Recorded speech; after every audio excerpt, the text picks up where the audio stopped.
Hello guys, welcome back to day 3 Araku vlog. Day 3 అయితే మేము first అయితే వనజాంగికి వెళ్ళాము. 4:30కి మేము స్టార్ట్ అయ్యాము మా రూమ్స్ నుంచి. అండ్ 4:30కి స్టార్ట్ అయితే మేము అరౌండ్ 5:36 అయిపోయింది వనజాంగికి వచ్చేసరికి. సో వనజాంగికి రీచ్ అయిన తర్వాత వ్యూ పాయింట్కి వెళ్ళడానికి మనకి 5 కిలోమీటర్స్ అయితే ఉంటుంది. మన వ్యాన్ అయితే వెళ్ళలేదు. సో ఇక్కడ ఒక 3 కిలోమీటర్స్ వరకు ఆటోస్ అయితే వెళ్తాయి. పర్ పర్సన్కి 120 అయితే ఛార్జ్ చేస్తారు. ఆ 120లో మనకి అప్ అండ్ డౌన్ ఉంటుంది. ట్రెక్కింగ్ వచ్చాం. సో ఇప్పుడు 2 కిలోమీటర్స్ వరకు మనమైతే ట్రెక్కింగ్ చేయాల్సి ఉంటుంది.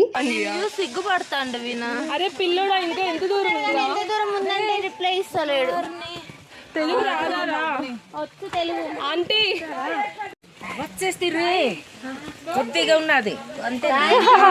Nice nice rings, nice rings.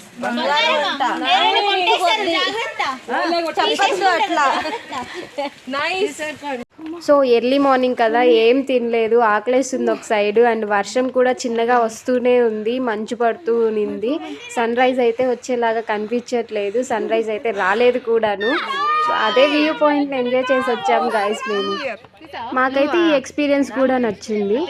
And వర్షం ఎవ్రీ టైం ఎక్స్పీరియన్స్ చేయలేము కదా, సన్ రైజ్ అయితే ఎప్పుడైనా ఎక్స్పీరియన్స్ చేయొచ్చు. సో ట్రిప్స్ అంటేనే బ్యాచ్లుగా రావడం, ఆ బ్యాచ్ల్లో కూడా ఒక ఎంజాయ్మెంట్ అయితే మామూలుగా లేదు ఇక్కడ. ఇనవా ఇనవా ఇనవా, ఏంద్రాని గొడవ నీతోనే జీనా వరనా సమझा नहीं है क्या. Happy days, happy days, happy days. College డేస్లో చేసే ఎంజాయ్మెంట్ అంతా ఇప్పుడు చేస్తున్నాము. సో బాగా ఆకలిస్తుంది, ఎక్కడ చూసినా చింతకాయలు కనిపిస్తున్నాయి, ఏవేవో కాయలన్నీ కనిపిస్తున్నాయి. సో ఇక్కడ ఈ కాయలు తెలుసా మీకు, నిమ్మకాయలు పెద్ద సైజులో ఉంటాయి కదా అవి. సో అవి కనిపిస్తే అవి కోసివ్వండి అని అడిగాను నేను. సో అలా వెళ్ళేసి అవి ఒక 2 తీసుకున్నాము. ఒకటి చాలు అంటే ఇంకోటి కూడా తెంపారు. సో ఫ్రీలో ఫ్రీ ఇంకొకటి వచ్చింది. వెంటనే ఒక ముసలాం వచ్చింది, ఎందుకు మా కాయలు కోసారు అనేసి. సో ఆమెకు కొంచెం డబ్బులు ఇచ్చేసామనుకోండి.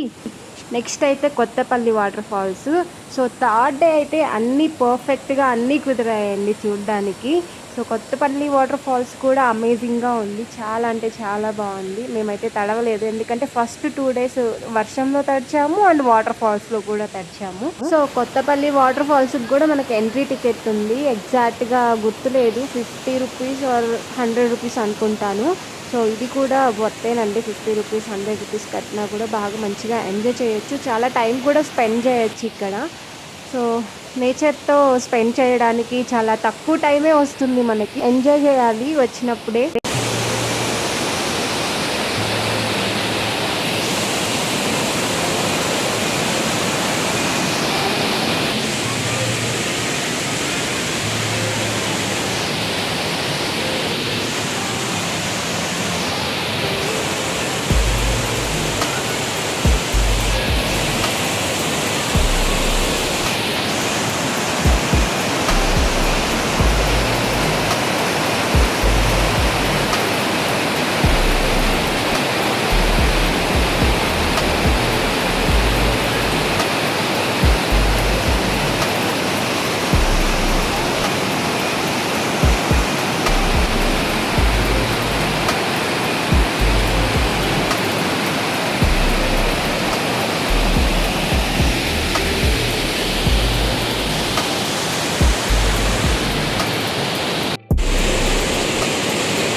So finally Kothapalli waterfalls విశేషాలు అయితే ఇవే అండి. సో వాటర్ ఫాల్స్ దగ్గరికి వెళ్ళినప్పుడు మాత్రం చాలా జాగ్రత్తగా ఉండాలి, ఎందుకంటే వాటర్ ఫాల్స్ చాలా ఫోర్స్గా వస్తుంటాయి, ఏమాత్రం స్లిప్పరీ అయినా కూడా చాలా కష్టం. అండ్ ఇక్కడ చాలా సరౌండింగ్స్లో కూడా చాలా జాగ్రత్తగా ఉండాలి, ఎప్పుడు స్లిప్పరీగానే ఉంటుంది. సో జాగ్రత్తగా ఉండండి వాటర్ ఫాల్స్ దగ్గరికి వెళ్ళినప్పుడు. నెక్స్ట్ ఇక్కడ నుంచి అయితే మేము వైజాగ్కి స్టార్ట్ అవుతున్నాం.